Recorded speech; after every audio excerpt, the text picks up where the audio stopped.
हाँ ठीक है, अपोजिशन ने जितना बोलना है उतना बोलते रहो। जितना मोदी पर टीका टिप्पणी करते रहेंगे उतनी हमारी ताकत बढ़ती जाएगी। मुझे लगता है कि राहुल गांधी जी एक अपोजिशन लीडर का एक जिम्मेदारी नहीं निभा रहे हैं। राहुल गांधी जी बार बार मतलब प्रधानमंत्री को टारगेट कर रहे हैं, उनके फॉरेन पॉलिसी पर उल्टा सीधा बोल रहे हैं और उनके बोलने से कोई फर्क नहीं पड़ता है। जितने जो मोदी जी को रोज गालियां देते रहते हैं, लेकिन हमारी एनडीए बहुत बड़ी स्ट्रांग है और अनेक राज्यों के चुनाव हमने जीते हैं और आने वाला 29 का जो चुनाव होगा लोकसभा का वो भी एनडीए जीतेगी और नरेंद्र मोदी जी चौथी बार प्रधानमंत्री बनेंगे, ऐसा हमें पूरा विश्वास है। और यही राहुल गांधी जी को जलन है कि भाई नेहरू जी का रिकॉर्ड ब्रेक करने वाले पहले प्रधानमंत्री मोदी जी बन गए हैं, तो इसलिए मतलब उनको तकलीफ हो रही है। सर, राहुल गांधी का बयान आया कि प्रधानमंत्री की फॉरेन पॉलिसी ये है कि गले लगाओ, जिस तरह से मेलोनी के बारे में मतलब वो एक तंज कसा लोगों को गले लगा रहे थे कि प्रधानमंत्री भी गले लगाते हैं जाके फॉरेन पॉलिसी में। नहीं, गले लगाते तो राहुल गांधी जी को मेरा एक मैं उसको स्मरण करना देता हूँ। एक बार राहुल गांधी जी ने भी मतलब पुराने संसद भवन में प्रधानमंत्री जी को गले को गला लगाया था, इसलिए प्रधानमंत्री ने तय किया कि राहुल गांधी जी के गले को गला तो उन्होंने आकर लगाया है। तो हर देश में जाकर मतलब वहां तो सभी लोगों की एक परंपरा होती है और जब दो प्राइम मिनिस्टर दो मतलब राष्ट्र के नेता एक साथ मिलते हैं तो हाथ मिलाते हैं, गले को गला भी लगाते हैं, तो उसमें राहुल गांधी जी को क्या आपत्ति है।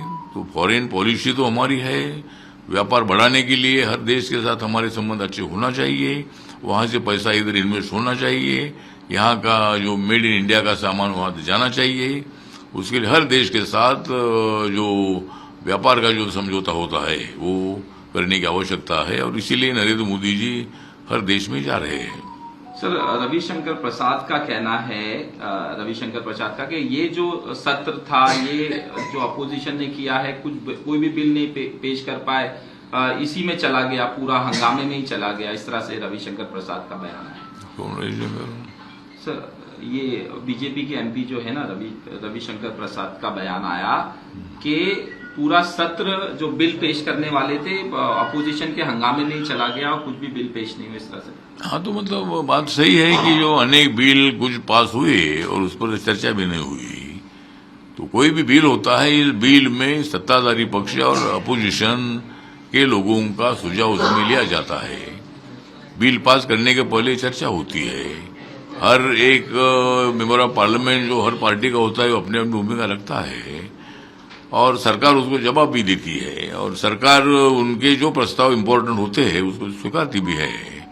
तो मुझे लगता है कि जिस तरह मतलब 20 तारीख से अपना हाउस का कामकाज शुरू हुआ था, लेकिन पहले दिन से हाउस का कामकाज रुकने का काम किया गया। जो नीट एग्जाम में जो पेपर फूटी हुई थी, पेपर लीक हुए थे, उसके संबंध में जो कांग्रेस जनता पार्टी के जो नौजवान लोग हैं ये मतलब अनशन के लिए बैठे थे जंतर मंतर में और मतलब उस संबंध में भी मतलब धर्मेंद्र प्रधान जी का इस्तीफा लेने की मांग वहां आंदोलनकर्ताओं की तरफ जो हो रही थी और हाउस में भी मतलब हंगामा चालू था। हाउस में इस विषय पर चर्चा करने के लिए हम लोग तैयार थे और नीट में जिस तरह पेपर लीक हुए हैं तो सरकार के तरफ से कानून बनाने का भी प्रयत्न हुआ है, बिल पास हो चुका है और 10 साल की सजा जो लोग इसमें मिलेंगे उनके लिए सजा 10 साल की है और फाइन भी, उसको बड़ा फाइन भी है।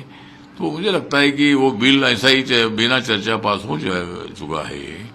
तो लगातार 20 तारीख से हाउस आयोजन होता रहा, थोड़ा बहुत कुछ काम राज्यसभा में हुआ लेकिन लोकसभा में रोज हंगामा करने का प्रयत्न हुआ और राहुल गांधी जी के लोग जो कांग्रेस पार्टी के हैं ये रोज मतलब वहां वेल में आकर हंगामा करते रहे।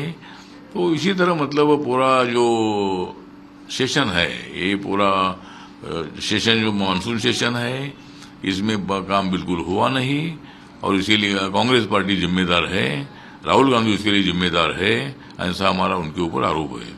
सर, जयराम रमेश का कहना है, जो कांग्रेस के एमपी हैं, वो कह रहे हैं कि ये सत्र में 5 खास बातें रही, जिस तरह से वन नेशन वन इलेक्शन और जो डिलिमिटेशन बिल है और भारत शिक्षा का जो बिल है, 3-4 बिलों को लेके ये सब कुछ भी बिल पेश नहीं हुए, ये खास बात रही। इस तरह से उनका बयान आया जयराम रमेश का।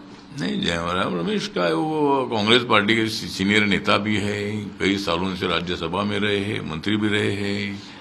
तो जरूर मतलब नरेंद्र मोदी जी का एक सोच है कि भाई जब 26 जनवरी 1950 को संविधान लागू हुआ था तो पहला इलेक्शन 1952 में हुआ था और 5 साल के बाद चुनाव की परंपरा अपने देश की है। मतलब तो 5-6 चुनाव जो थे वो लोकसभा विधानसभा एक साथ होने की ही मतलब वहाँ का संविधान में मतलब उसी तरह का गाइडलाइन है। लेकिन बाद में कुछ जगह पर कोई मेंबर ऑफ पार्लियामेंट इधर गए उधर गए, यहाँ हुआ ये हुआ, तो लोकतंत्र में सबको अधिकार है, इसीलिए मतलब अनियमितता बाद में बढ़ गई। तो मुझे लगता है कि 52, 57, 62, 67, 72 या 5-6 बार चाहे लोकसभा विधानसभा एक बार ही हुई है और इससे खर्चा हर बार जो इलेक्शन में खर्चा होता है, लोगों का पैसा खर्चा होता है। इसलिए नरेंद्र मोदी जी का एक सपना है, सोच है कि भाई वन नेशन वन इलेक्शन होना चाहिए। अगर ऐसा कानून बन जाता है तो हजारों करोड़ों रुपए बच सकते हैं और वो लोगों के डेवलपमेंट के लिए उसका उपयोग किया जा सकता है। तो ये विषय हमारे एजेंडे में ही है। और उसके साथ साथ महिला आरक्षण बिल तो पहले पास हो चुका है, लेकिन कितनी सीटें महिलाओं को देनी है और डिलिमिटेशन 20-25 साल के बाद होता ही है। इसीलिए मतलब 273 सीटें बढ़ाकर पार्लियामेंट की 816 सीटें करने का एक हमारा बिल है और महिलाओं के लिए भी आरक्षण मिलेगा और सीट बढ़कर क्षेत्र छोटे भी हो जाएंगे। तो इसी तरह मुझे लगता है कि जयराम रमेश बोल रहे बात सही है कि हमारे एजेंडा में ये 2 विषय इम्पोर्टेंट थे, लेकिन हंगामे से दोनों बिल मतलब पार्लियामेंट में आए नहीं। लेकिन आगे जो हमारी कोशिश है कि महिला आरक्षण बिल को जल्दी जल्दी पास करना है और हमें पूरा विश्वास है कि अपोजिशन ने, कांग्रेस पार्टी ने, समाजवादी पार्टी ने और बाकी के सभी अपोजिशन ने इस बिल का समर्थन करना चाहिए और 2029 में महिलाओं को आरक्षण मिलना ही चाहिए।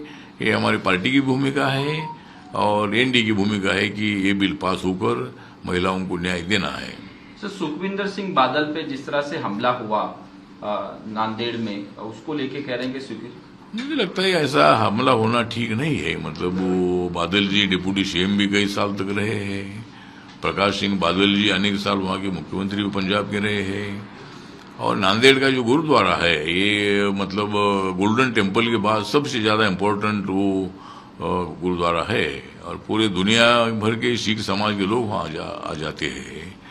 तो बादल जी वहाँ गए थे तो वहाँ उनके ऊपर उधर के किसी सिख समाज के नौजवान ने उनके ऊपर हमला किया है, उनको पुलिस ने पकड़ा है।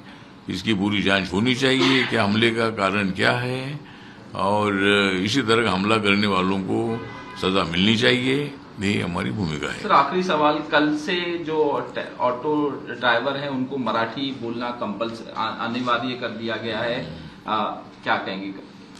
उसके संबंध में मुझे लगता है कि इसके लिए 15 अगस्त की डेट जो दी है तो वो डेट बढ़ानी चाहिए। अभी जो ऑटो रिक्शा चलाने वाले लोग मराठी सीख रहे हैं, बहुत सारे 80% लोगों को मराठी आती है, लेकिन 10-20% जो भी मतलब जिनको मराठी पूरी आती नहीं है, तो ऐसे लोगों को और भी मतलब ये भाषा सीखने के लिए टाइम देने की आवश्यकता है। 1-2 महीने में भाषा नहीं सीखी जाती है।